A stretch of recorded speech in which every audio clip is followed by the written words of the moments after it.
فاتحہ۔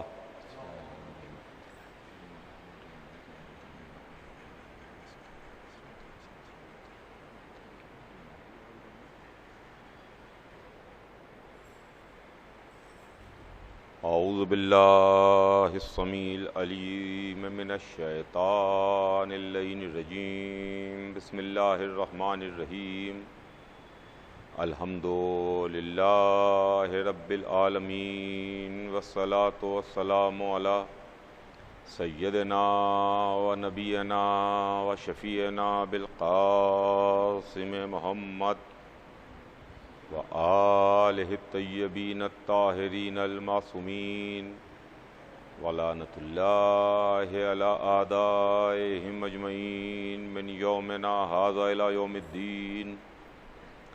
اما بعد فقد قال اللہ سبحانہ تبارک و تعالی فی کتابہ المبین، وَهُوَ أَصْدَقُ الصَّادِقِينَ۔ بسم اللہ الرحمن الرحیم، ان الدین عند اللہ الاسلام۔ صلوات بھیج دے محمد آل محمد پر۔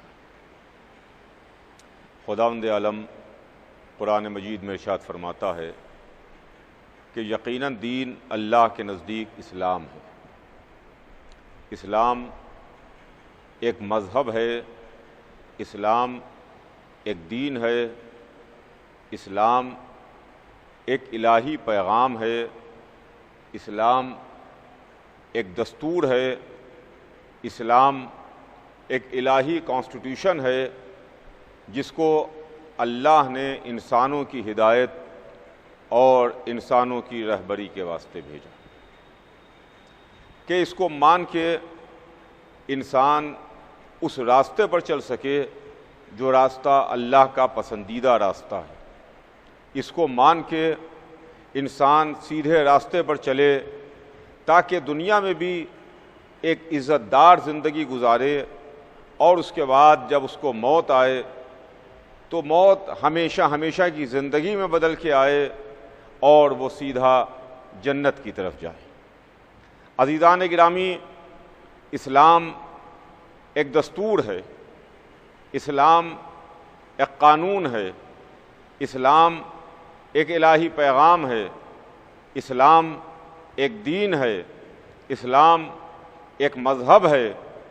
اسلام وہ دین ہے کہ جس کو اللہ نے بھیجا، جس کو 1,24,000 نے ہمارے درمیان پہنچایا اور 12 اماموں نے اس کو بچایا۔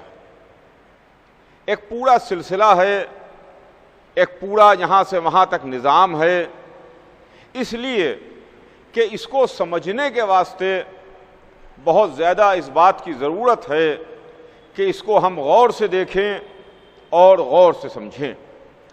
اس کے سلسلے میں میں اپنے تمام سننے والوں سے جن کا تعلق اگر اسلام سے نہیں ہے، جن کا تعلق اگر اسلام مذہب سے نہیں ہے، وہ مسلمان نہیں ہیں لیکن میری بات سن رہے ہیں، میری آواز سن رہے ہیں، ان سے میرا کہنا یہ ہے کہ تھوڑی دیر کے واسطے آپ اپنے تعصب کا چشمہ اتاریے، تعصب کی عینک اتاریے، اور اس کے بعد اسلام کی حقیقی تصویر کو دیکھیے کہ حقیقت میں اسلام کیا ہے۔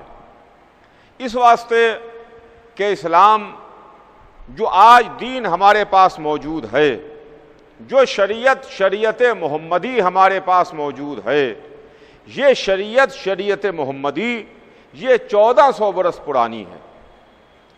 دیکھیے گا عزیزان گرامی، دین تو بہت پرانا ہے، ان الدین عند اللہ الاسلام، مگر جو حضور سرور کائنات نے شریعت ہمیں بتائی، جو شریعت محمدی کہلاتی ہے، جس شریعت کو صبح قیامت تک باقی رہنا ہے۔ نبیوں کے زمانے میں، انبیاء کے زمانے میں، الگ الگ زمانوں میں الگ الگ شریعتیں آتی رہیں۔ حضور سرور کائنات جس شریعت کو لے کے آئے وہ شریعت آخری شریعت ہے، وہ پیغام آخری پیغام ہے۔ اب اس شریعت کو، اس پیغام کو صبح قیامت تک کے واسطے باقی رہنا ہے۔ تو میرا عرض کرنے کا مطلب یہ ہے کہ انسان اپنی آنکھوں سے تعصب کا چشمہ اتارے اور اس مذہب کو دیکھے کہ یہ مذہب کہتا کیا ہے، اس کی ٹیچنگز کیا ہیں، اس کی تعلیم کیا ہے، یہ کہتا کیا ہے، اللہ کا حکم کیا ہے، اللہ کا پیغام کیا ہے، اللہ اپنے بندوں سے چاہتا کیا ہے، حضور سرور کائنات نے جو اللہ کا پیغام پہنچایا، اس کے ساتھ ساتھ جو باتیں حضور سرور کائنات نے ہم تک پہنچائیں، جو احادیث نبوی کہلاتی ہیں، رسول اللہ کی سیئنگس آف پروفٹ، جو احادیث ہمارے درمیان ہیں وہ کیا ہیں، اور اس کے بعد اس کو حضور سرور کائنات نے کس طرح پہنچایا، اور اس کے بعد رسول کی آنکھ بند ہونے کے بعد، رسول کے دنیا سے تشریف لے جانے کے بعد آل رسول نے کس طریقے سے اسلام کو بچایا۔ دیکھیے، اب صرف مذہب کی بات نہیں ہے، اس میں اسلام کی بات نہیں ہے۔ کسی بھی چیز کو اگر سمجھنا چاہتے ہیں آپ، تو آپ کو غیر جانبدار رہنا پڑے گا، آپ کو تعصب کی اینک اتارنا پڑے گی، آپ کو پارشلٹی نہیں رہنا پڑے گا، کسی ایک طرف آپ کو جھکاؤ نہیں ہونا چاہیے۔ آپ نیوٹرل رہ کے سوچئے، آپ غیر جانبدار رہ کے سوچئے، آپ کا جھکاؤ ایک خاص طرف نہ ہو، بلکہ آپ دیکھیں کہ حقیقت کیا ہے، ریئلٹی کیا ہے، فیکٹس کیا ہیں، اصلیت کیا ہے۔ اس کے بعد کوئی بھی چیز کو اگر آپ کو سمجھنا ہے تو تعصب کی ساری دیواروں کو گرانا ہوگا اور اس کے بعد بات کو سمجھنا ہوگا۔ ویسے ہی اسلام کو سمجھنے کے واسطے تعصب کی ساری دیواروں کو گرانا ہوگا اور اس کے بعد دین کو سمجھنا ہوگا، اس کے بعد مذہب کو سمجھنا ہوگا، اس کے بعد اسلام کو سمجھنا ہوگا۔ عزیزان گرامی، محرم کا آغاز ہو رہا ہے۔ یہ محرم جو سال بھر کے بعد آتا ہے، سال بھر کے بعد ہر سال محرم آتا ہے۔ اسلامی تاریخ کا، اسلامی کیلنڈر کا پہلا مہینہ محرم ہے اور اسلامی کیلنڈر کا آخری مہینہ ذی الحجہ ہے۔ آج چاند رات ہے اور چاند رات دن گزرا، ذی الحجہ کا آخری دن تمام ہوا، اور جو رات آئی ہے یہ چاند رات ہے، اور کل محرم کی پہلی تاریخ ہوگی۔ یہ ہر سال محرم آتا ہے، اور ہر سال امام حسین علیہ السلام کے نام پر، شہدائے کربلا کے نام پر، کربلا کے 72 شہیدوں کے نام پر، محمد کے نواسے کے نام پر، علی و فاطمہ کے بیٹے کے نام پر لوگ جمع ہوتے ہیں، اور اس کے بعد اس پیغام کو پہنچایا جاتا ہے، اس پیغام کو عام کیا جاتا ہے جو پیغام رسول اللہ نے پہنچایا ہے، جس پیغام کو اللہ نے ہمارے درمیان بھیجا۔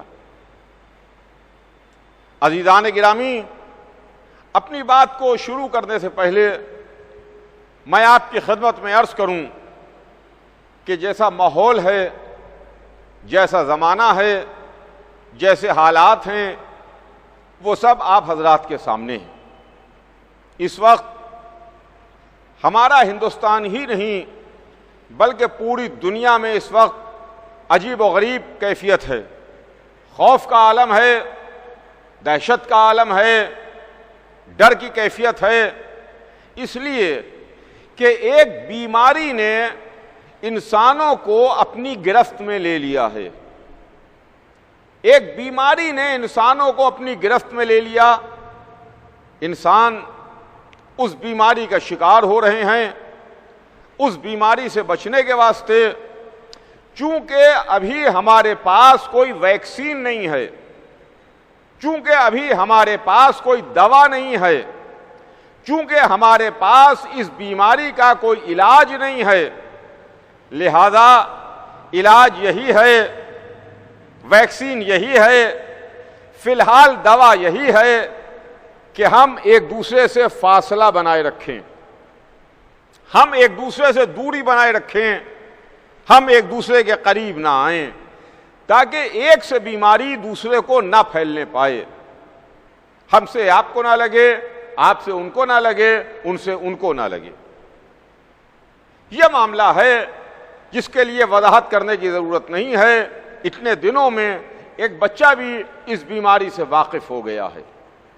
لیکن عزیزان گرامی، بہرحال اس طرح سے تو نہ صحیح جس طرح سے ہم ہر سال مجلسیں برپا کرتے ہیں، جس طریقے سے ہر سال ہم عزاداری کرتے تھے، جس طرح سے ہر سال ہم ماتم کرتے تھے، جس طرح سے ہر سال بڑے بڑے مجموعوں کے ساتھ میں حسین ابن علی کا نام لیا جاتا تھا اور پیغام محمد سنایا جاتا تھا، لیکن آج اس طرح سے نہ صحیح مگر یہ آن لائن مجلسیں تو ہو رہی ہیں، یہ آن لائن ذکر تو ہو رہا ہے، ذکر کرنے پر کوئی پابندی نہیں ہے۔ توجہ چاہوں گا عزیزان گرامی، ذکر کرنے پر کوئی پابندی نہیں ہے۔ میں اس وقت مجلس پڑھ رہا ہوں، آپ مجلس سن رہے ہیں، آن لائن یہ تمام چینلز کے ذریعے سے پوری دنیا میں مجلس نشر ہو رہی ہے، کسی کو کوئی دقت نہیں ہے، کسی کو کوئی پریشانی نہیں ہے۔ صرف دقت و پریشانی یہی ہے کہ ہم کلیکٹ نہیں ہو سکتے، ہم یکجا نہیں ہو سکتے، ہم جمع نہیں ہو سکتے، ہم ایک جگہ کے اوپر بڑی تعداد میں نہیں آ سکتے۔ ٹھیک ہے، ہم اللہ کی سرکار میں دعا کرتے ہیں کہ اس سال نہ صحیح پالنے والے اس بیماری کو دور کر، تاکہ انشاءاللہ آئندہ سال پھر ہم اسی شان کے ساتھ، اسی شوکت کے ساتھ، اسی ولولے کے ساتھ، اسی طریقے سے عزاداری کر سکیں جس طریقے سے ابھی تک عزاداری کرتے ہوئے آئے تھے۔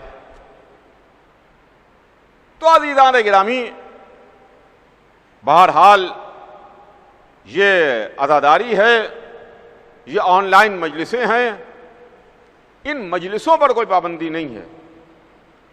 دیکھیے، آج میں چاند رات کے حوالے سے اور اس پہلی مجلس میں تمام عزاداروں کو یہ میسج اور پیغام دینا چاہتا ہوں کہ آپ مایوس نہ ہوئیے، آپ پریشان نہ ہوئیے، آپ رنجیدہ نہ ہوئیے، آپ فکر نہ کیجئے اس واسطے کہ آپ جمع نہیں ہو سکتے، آپ فزیکلی آگے مجلس میں شریک نہیں ہو سکتے۔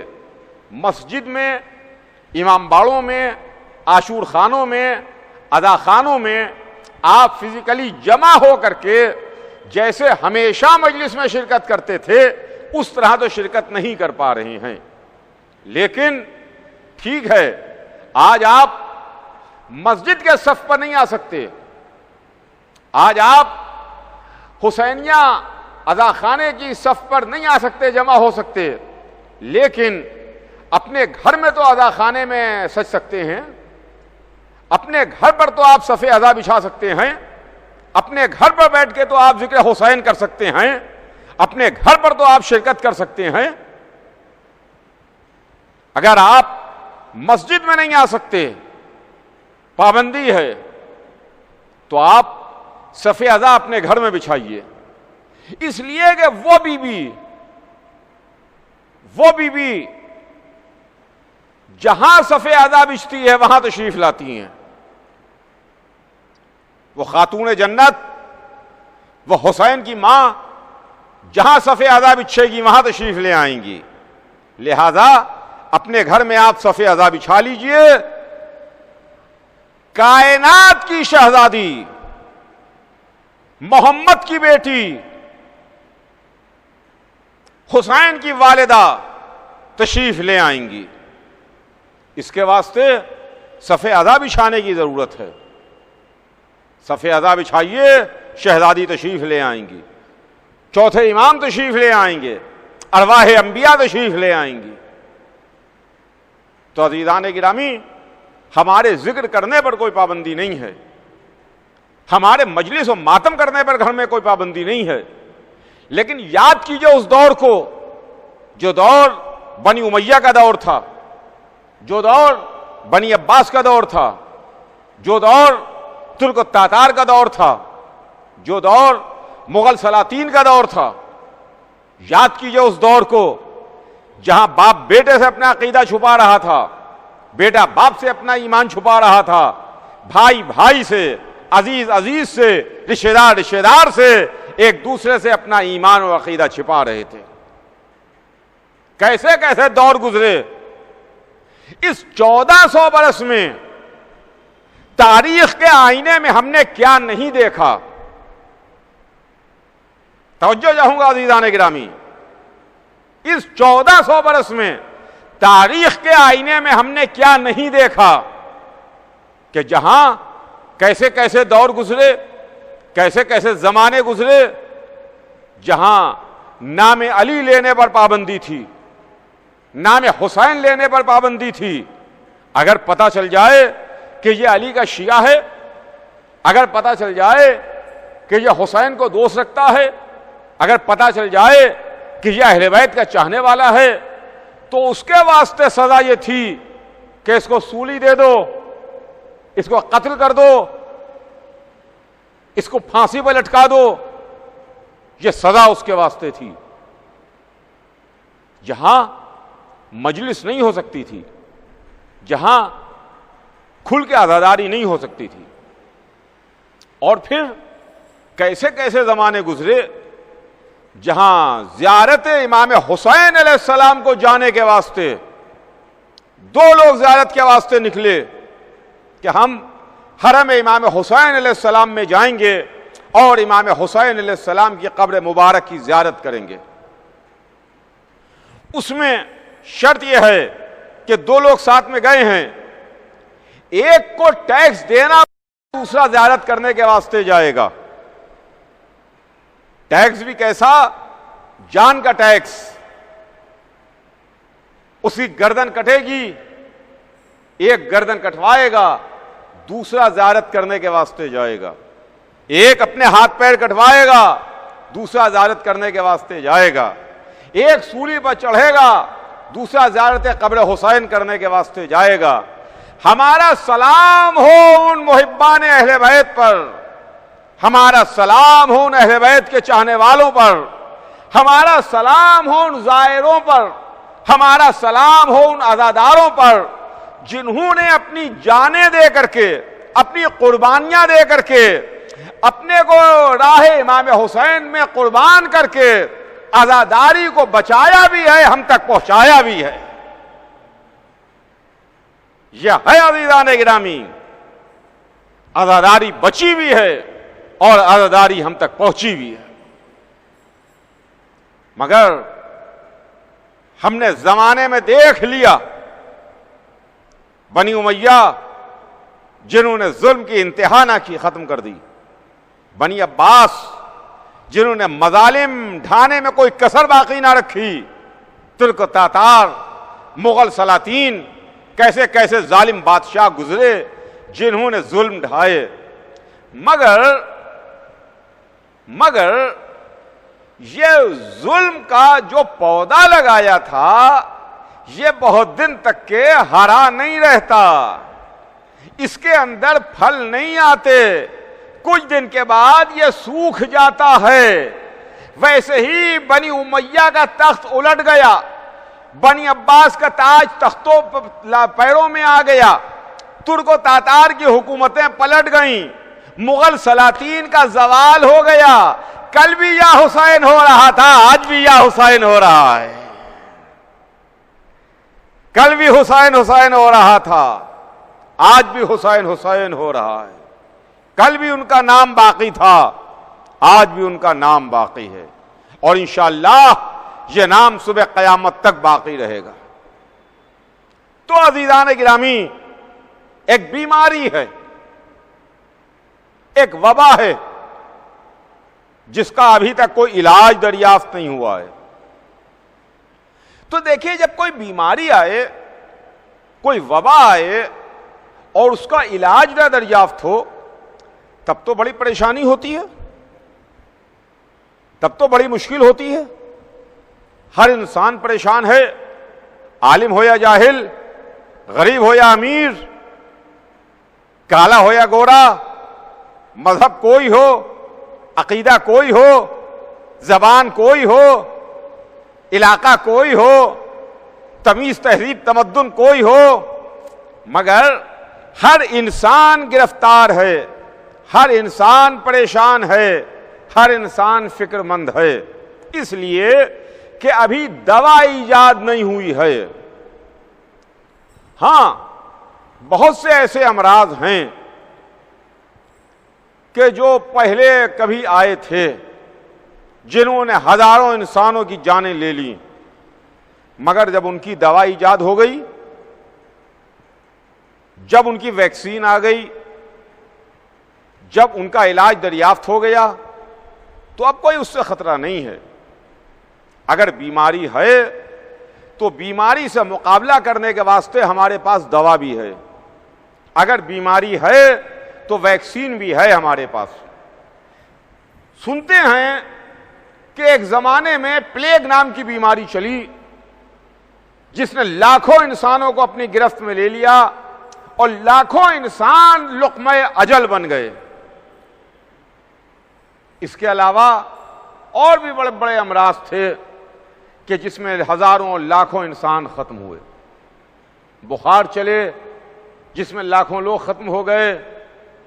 ٹی بی کا مرض تھا، ابھی تھوڑے عرصے پہلے تک جس کو ٹی بی ہو جائے تو یقین مانیے کہ اس کی موت یقینی ہو جاتی تھی، لیکن آج ٹی بی کا علاج دریافت ہو گیا، آج یلو فیور کا علاج دریافت ہو گیا، آج پلیگ کا علاج دریافت ہو گیا.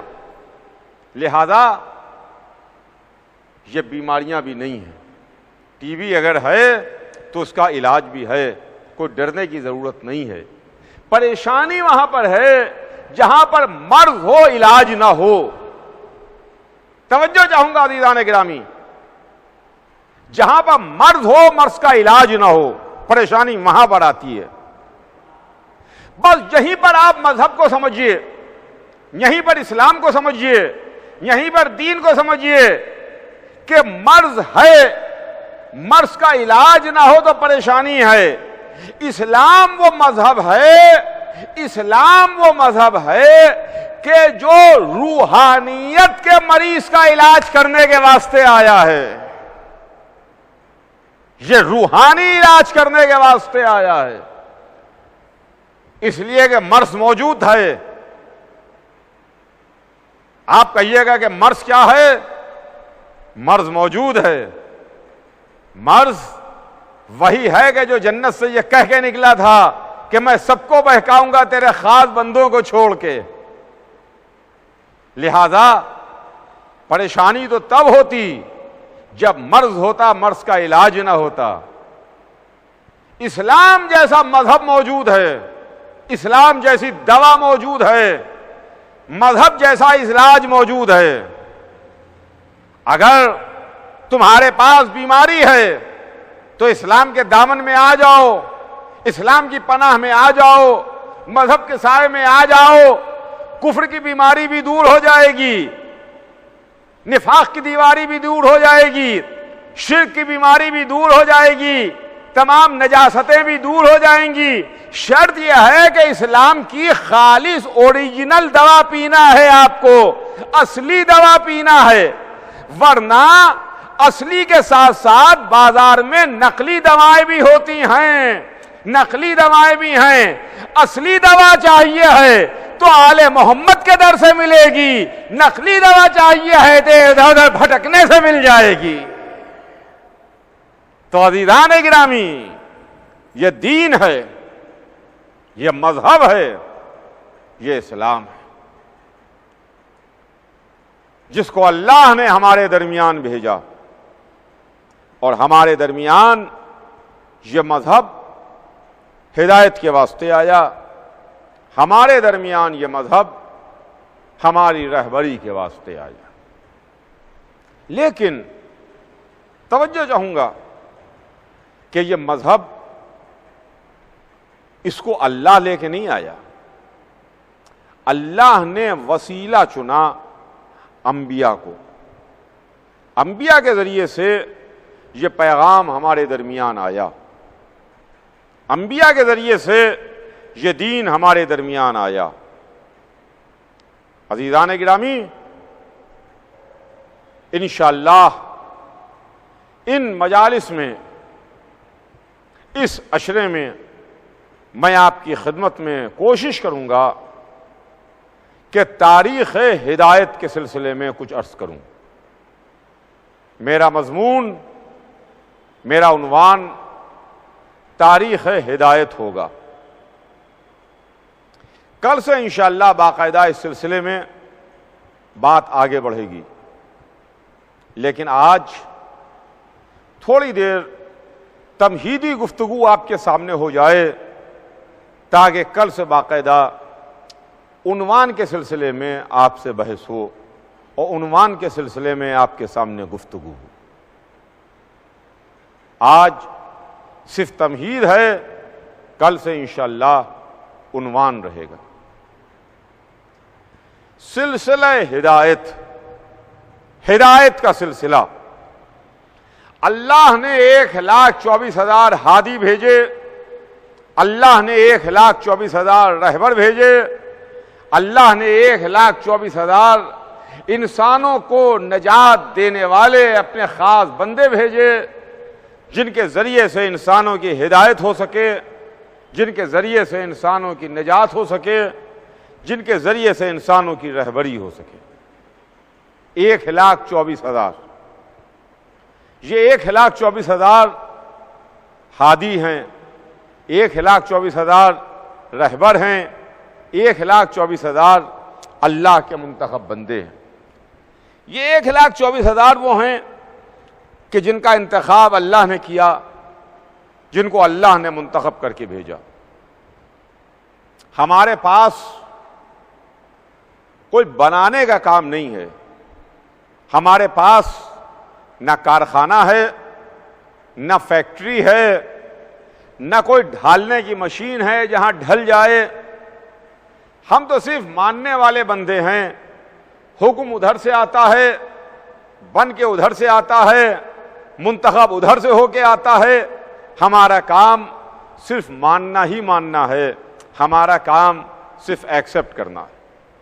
اللہ نے ہدایت کے واسطے 1,24,000 نبیوں کو بھیجا، جو 1,24,000 ہادی ہیں، 1,24,000 رہبر ہیں۔ 1,24,000 دین لے کے آئے، اور اس کے بعد جب 1,24,000 کا سلسلہ تمام ہوا تو اس سلسلے کو اسی طریقے سے نہیں چھوڑ دیا، اس لیے کہ ابھی دنیا کا سفر جاری ہے، انسان سفر کی منزل میں ہے، ابھی قیامت نہیں آئی ہے۔ لہذا یہ تو بہت بڑی ناانصافی ہوگی کہ آپ کسی کو اس بات کے اوپر اپنے ساتھ لے کے چلے کہ آپ میرے ساتھ چلیے، میں آپ کو راستہ دکھاؤں گا تاکہ آپ گمراہ نہ ہوئیے، آپ بھٹکیے نہیں، آپ کہیں کھو نہ جائیے، آپ کہیں گڑھے میں گر نہ جائیے، آپ کسی کھائی میں نہ گر پڑیے، آپ کسی دریا میں نہ ڈوب جائیے، میں آپ کے ساتھ چلوں گا اور آپ کو آپ کے منزل تک پہنچاؤں گا، آپ کے ڈیسٹینیشن تک پہنچاؤں گا، اور اس کے بعد میں بیچ میں آپ کو چھوڑ کے چلا جاؤں، بیچ میں آپ کو چھوڑ دوں اور اس کے بعد میں چلا جاؤں، تو اس کا مطلب یہ ہے کہ میں نے جو آپ سے کہا تھا کہ میں آپ کو آپ کی منزل تک پہنچاؤں گا، ڈیسٹینیشن تک پہنچاؤں گا، تو میری بات تو غلط ہو گئی۔ اب یہ قیامت نہیں آئی ہے، قیامت کب آئے گی یہ اللہ کے علم میں ہے، قیامت کب آئے گی یہ اللہ جانتا ہے۔ حضور سرور کائنات 1400 برس پہلے 28 صفر سن 11 ہجری کو اس دنیا سے تشریف لے گئے، اپنا آخری پیغام پہنچا کے، آخری شریعت کو چھوڑ کے، آخری کتاب کو چھوڑ کے، اور یہ اعلان کر کے چلے گئے کہ نہ میرے بعد کوئی ہادی آئے گا، نہ میرے بعد کوئی نبی آئے گا، نہ میرے بعد کوئی کتاب آئے گی، نہ میرے بعد کوئی شریعت آئے گی، نہ میرے بعد کوئی دین آئے گا۔ یہ آخری دین ہے، یہ آخری پیغام ہے، میں آخری نبی ہوں، قرآن آخری کتاب ہے۔ اب اس کارواں کو جانا ہے صبح قیامت تک کے واسطے، یہ سفر ہے صبح قیامت تک کا، اور بھڑکانے کے واسطے، بہکانے کے واسطے، گمراہ کرنے کے واسطے، کھائی میں گرا دینے کے واسطے، دریا میں ڈبو دینے کے واسطے وہ موجود ہے جو جنت سے یہ کہہ کے نکلا تھا کہ سب کو بہکاؤں گا تیرے خاص بندوں کو چھوڑ کے۔ لہذا اب اس بات کی ضرورت تھی کہ اللہ کے کچھ ایسے خاص بندے ہوں کہ جو نبوت کے ختم ہونے کے بعد، اس سلسلے کے تمام ہونے کے بعد ہماری ہدایت کر سکیں، ہماری رہبری کر سکیں، ہمارا بازو تھام سکیں، ہمیں گمراہ نہ ہونے دیں، ہمیں کھائی میں نہ گرنے دیں، ہمیں بھٹکنے نہ دیں۔ اس کے واسطے ہم نے کسی غیر کو نہیں مانا، کسی غیر کے دروازے پر نہیں گئے، ہم ادھر ادھر نہیں بھٹکے، بعد رسول ہم اسی دروازے پر بیٹھ گئے جس دروازے پر محمد آ کے سلام کرتے تھے۔ کبھی جبرائیل آتے تھے، کبھی ملائکہ آتے تھے، کبھی اس دروازے پر رب العزت کے سلام آئے، کبھی اس دروازے کے اوپر ستارہ اترا۔ وہی گھر تھا، وہی در تھا، جس گھر سے، جس در سے ہم کو 12 امام ملے، 12 رہبر ملے۔ رسول کے بعد جس گھر نے، جس در نے ہماری ہدایت کی ہے اور ہماری رہبری کی ہے۔ تو عزیزان گرامی، یہ سلسلہ ہے، نبیوں کا سلسلہ، دین کے لانے والوں کا سلسلہ ہے، اماموں کا سلسلہ، دین کے بچانے والوں کا سلسلہ ہے۔ مگر ہماری ہدایت کے واسطے انبیاء نے بھی ہماری ہدایت اور رہبری کی، اور اماموں نے بھی ہماری ہدایت اور ہماری رہبری کی ہے۔ بس عزیزان گرامی، کل انشاءاللہ اس کے آگے اپنی بات کو بڑھاؤں گا۔ کل سے انشاءاللہ ہمارا اصل مضمون شروع ہوگا، اور مضمون کا عنوان ذہن میں رکھیے گا، تاریخ ہدایت۔ یہ میرا عنوان ہے، ہدایت کی تاریخ۔ آج بس یہیں پہ بات تمام، کہ ہر سال محرم آتا ہے، اور ہر سال ہم اس بےکس کی یاد مناتے ہیں جس بےکس نے آج سے 1400 سال پہلے ڈوبتی ہوئی اسلام کی کشتی کو صبح قیامت تک کے واسطے بچا لیا۔ حسین ابن علی نے اپنے لہو سے لا الہ الا اللہ لکھا، حسین ابن علی نے اپنے لہو سے محمد رسول اللہ لکھا، حسین ابن علی نے اپنے لہو سے علی ولی اللہ لکھا۔ اس لیے کہ یزید تو پورا دین مٹانا چاہتا تھا، یزید تو پورا اسلام مٹا دینا چاہتا تھا، حسین نے 1,24,000 کی محنتوں کو بچا لیا۔ بے شک یہ ہر سال محرم آتا ہے، اور ہر سال اسلام کے قصر کی وائٹ واشنگ ہوتی ہے، ہر سال اسلام کے محل کی وائٹ واشنگ ہوتی ہے۔ یہ وائٹ واشنگ کیا ہے؟ ہر سال رنگ و روغن کیا ہے؟ ہر سال کلرنگ اور پینٹنگ کیا ہے؟ ایک مکان، ایک قصر، ایک محل اگر آپ نے بنایا اور اس کو تعمیر کیا، بہت اچھا محل بنا، بہت عمدہ قصر بنا، بہت عمدہ ایک قلعہ بن کے تیار ہوا، لیکن اگر بنا کے اس کو ویسا ہی آپ نے چھوڑ دیا تو یقین جانیے کچھ دن کے بعد یہ پرانا ہو جائے گا، اگر اس کی دیکھ ریکھ نہ کی گئی، اگر اس کی نگہداشت نہ کی گئی، اگر اس کو حفاظت اس کی نہ کی گئی۔ لیکن اگر آپ ہر سال اس کی نگہداشت کرتے رہیے، ہر سال کلرنگ و پینٹنگ ہوتی رہے، ہر سال رنگ و روغن ہوتا رہے، ہر سال اس کی وائٹ واشنگ ہوتی رہے، ہر سال اس کی مینٹیننس ہوتی رہے، تو وہ محل نیا لگے گا، وہ قصر عمارت کبھی پرانی نہیں لگے گی۔ یہ مذہب 1400 سال پرانا مذہب ہے، یہ ہم کو آج بھی نیا کیوں نظر آ رہا ہے؟ رسول تو اسلام پہنچا کے سدھار گئے۔ 18 ذی الحجہ سن 10 ہجری کو یہ آیت آ گئی کہ الیوم اکملت لکم دینکم، آج دین مکمل ہو گیا، آج دین کامل ہو گیا۔ رسول تو دین پہنچا کے چلے گئے، مگر آج تک اسلام بالکل نیا نظر آ رہا ہے۔ یہ قصر بالکل ایسا محسوس ہو رہا ہے کہ ابھی بنا ہے، ابھی تعمیر ہوا ہے۔ یہ فیض ہے محمد کے نواسے حسین کا، یہ صدقہ ہے اس حسین کا جس نے اپنی جان دے کے دین کو بچایا بھی ہے۔ اور ہر سال محرم میں یہ مجلسیں نہیں ہیں، یہ عزاداری نہیں ہے، یہ مجلس و ماتم نہیں ہے، بلکہ اسلام کی وائٹ واشنگ ہو رہی ہے۔ ہر سال اسلام کا قصر نیا ہو رہا ہے۔ بس عزیزان گرامی، ہم اسی بے کس کی یاد منانے کے واسطے جمع ہیں، اسی بے کس کا غم منانے کے واسطے جمع ہیں۔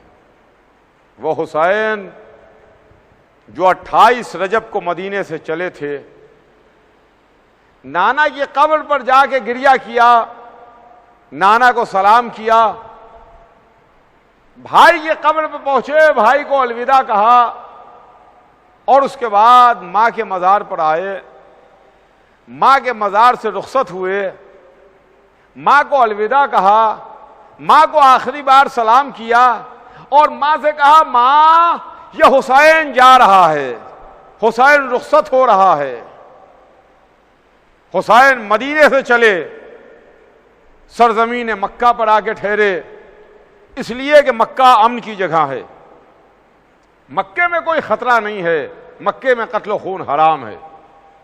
لیکن جب محافظ حرم نے دیکھا، مولود کعبہ کے بیٹے نے دیکھا کہ کعبے کی عظمت اور اس کی حرمت کے اوپر فرق آ رہا ہے، یہ حاجی لباس احرام میں خنجر چھپا کے لائے ہیں، یہ میرے قتل کرنے کے واسطے آئے ہیں، ان کی نظر میں نہ کعبے کی حرمت ہے، نہ مسجد الحرام کا خیال ہے، نہ ان کی نظر میں کوئی حج ہے، یہ تو میرے قتل کے واسطے آئے ہیں۔ تو حسین نے حج کو عمرے سے بدل لیا اور مکہ چھوڑ دیا۔ عزیزوں، حسین کربلا کے راستے میں ہیں، محرم کا چاند فلک پر نمودار ہو گیا، چاہنے والے سیاہ پوش ہو گئے، گھروں میں ادا خانے سج دیے گئے، صف ادائے مظلوم بچھا دی گئی۔ اے فاطمہ زہرا آئیے، اے عالمین کی شہزادی تشریف لائیے، بی بی آئیے، ہم استقبال کے واسطے حاضر ہیں، بی بی ہم نے اپنی پلکیں استقبال کے واسطے بچھائی ہیں، یہ ہماری پلکیں آپ کے استقبال کے واسطے بچھی ہوئی ہیں، بی بی آئیے تشریف لائیے جنت کی شہزادی۔ یقیناً بی بی تشریف لائی ہوں گی، صف اعضاء بجھ گئی، محرم کا چاند فلک پر نمودار ہو گیا۔ ہاں ہاں، ہم بھی جب محرم کا چاند دیکھتے ہیں تو ہماری بھی آنکھوں میں بے اختیار آنسو آ جاتے ہیں، مگر یہ دستور آل محمد کا ہے کہ شہادت حسین کے بعد جب بھی انہوں نے چاند دیکھا محرم کا تو بے اختیار گریہ کیا. چنانچہ ائمہ کی تاریخ میں ہم کو ملتا ہے کہ معصومین نے، اماموں نے، ہمارے ائمہ نے محرم کا چاند دیکھ کے گریہ فرمایا اور بآواز بلند گریہ فرماتے تھے. بآواز بلند حسین کی مجلس ہوتی تھی. چنانچہ ہمارے چھٹے امام، امام جعفر صادق علیہ السلام کا گریہ بھی مشہور ہے کہ محرم کا چاند دیکھ کے امام بآواز بلند گریہ فرماتے تھے. صف اعضاء بچ جاتی تھی، چاہنے والوں کو معلوم ہو جاتا تھا کہ محرم کا چاند ہو گیا، اس لیے کہ چھٹے امام گریہ کر رہے ہیں. اور اس کے بعد تاریخ 8ویں امام کا واقعہ لکھتی ہے. ہمارے 8ویں امام غریب الغرباء حضرت امام علی رضا علیہ السلام، آپ بھی محرم کا چاند دیکھ کے بہت گریہ فرماتے تھے، آنسو بہاتے تھے. چنانچہ تاریخ لکھتی ہے کہ ایک سال محرم کا چاند نمودار ہوا اور امام کی خدمت میں امام کے چاہنے والے دیبل خزائی تشریف لائے. آ کے امام کی خدمت میں بیٹھ گئے. امام نے دیبل کو دیکھا، کہا دیبل تم تو ہمارے چاہنے والے ہو، دیبل تم تو ہمارے مداح ہو، دیبل محرم کا چاند فلک پر نمودار ہو گیا مگر تم نے ہمارے جد کی شان میں مرثیہ نہیں کہا. تو دیبل لرز گئے، ہاتھوں کو جوڑا، فرزند رسول بھلا کیسے ممکن ہے کہ محرم کا چاند فلک پر نمایاں ہو اور میں آپ کے جد کی شان میں مرثیہ نہ کہوں؟ ایسا نہیں ہو سکتا. محرم کا چاند نمودار ہو جائے اور میں مرثیہ نہ کہوں؟ تو امام نے دعا دی، کہا دیبل اللہ تم کو سلامت رکھے، دیبل تم تو ہمارے ناصر ہو، تم تو ہمارے مددگار ہو. اللہ اللہ اللہ اللہ معصوم فرما رہا ہے. امام ارشاد فرما رہے ہیں جس نے امام کی مصیبت میں شعر کہے، جس نے امام کی مصیبت میں مرثیہ کہا، امام کہہ رہے ہیں کہ تم میرے ناصر ہو، تم میرے مددگار ہو. اللہ اکبر! یہ مداحان اہل بیت کا مرتبہ کتنا بلند ہے کہ معصوم کہہ رہا ہے کہ تم میرے ناصر و مددگار ہو. ہاں عزیزان گرامی، تم میرے ناصر و مددگار ہو. پردے کا انتظام ہوا، پس پردہ سیدانیاں جمع ہوئیں، کرسی لاگے رکھی گئی، دیبل کرسی نشین ہوئے، امام زیر منبر تشریف لائے. دیبل نے امام سے ہاتھ جوڑ کے اجازت لی، فرزند رسول اجازت ہے. امام نے فرمایا بسم اللہ، دیبل مرثیہ شروع کرو. لیجئے دیبل نے مرثیہ شروع کیا. دیبل نے مرثیہ پڑھنا شروع کیا. دیبل مرثیہ پڑھ رہے تھے جس کو شعر یہ تھے کہ بی بی جناب فاطمہ آئیے تشریف لائیے، آ کے دیکھیے آسمان عزت کے ستارے کہاں کہاں بکھرے ہوئے نظر آ رہے ہیں. بی بی آئیے دیکھیے، کوئی نجف میں آرام کر رہا ہے، کوئی مدینے میں آرام کر رہا ہے، کوئی کربلا میں سو رہا ہے، کوئی کاظمین میں آرام کر رہا ہے. بی بی آئیے آ کے دیکھیے. امام گریہ فرما رہے تھے، پس پردہ سے بیویوں کے گریے کی آوازیں آ رہی تھیں، چاہنے والے آنسو بہا رہے تھے. یہاں تک کہ دیبل نے مرثیہ تمام کیا. جب دیبل مرثیہ تمام کر چکے کہ ایک مرتبہ امام نے دیبل سے کہا دیبل اس مرثیے میں ایک شعر کا اضافہ کر لو، ایک شعر میری طرف سے بڑھا لو. دیبل نے ہاتھ جوڑے کا فرزند رسول حکم ارشاد. تو امام نے فرمایا دیبل اس شعر میں اس مرثیے میں میری طرف سے یہ شعر کا اضافہ کرو کہ کوئی کربلا میں سو رہا ہے، کوئی کاظمین میں آرام کر رہا ہے، کوئی نجف میں آرام کر رہا ہے، کوئی مدینے میں سو رہا ہے، لیکن کوئی ان سب سے دور سرزمین طوس پر آرام کر رہا ہے، طوس کی زمین پر سو رہا ہے۔ لیجئے لیجئے، دیول نے پڑھ تو دیا، شعر کہہ تو دیا، جو امام نے فرمایا دیول نے اس کو پڑھ تو دیا، مگر ہاتھ جوڑے کہا فرزند رسول میں تو آپ کے گھر کا پرانا خادم ہوں، میں آپ کے گھر کا پرانا مداح ہوں، میں آپ کے گھر کا پرانا خادم ہوں، ماں مولا مجھے نہیں معلوم کہ آپ کے گھر کے کون سے بزرگ ہیں جو سرزمین طوس پر آرام کر رہے ہیں، میں نہیں جانتا۔ اے آقا آپ یہ بتائیے کہ طوس پر کون دفن ہے؟ امام نے کہا ارے دیول طوس پر میری قبر بنے گی، طوس پر میں دفن کیا جاؤں گا۔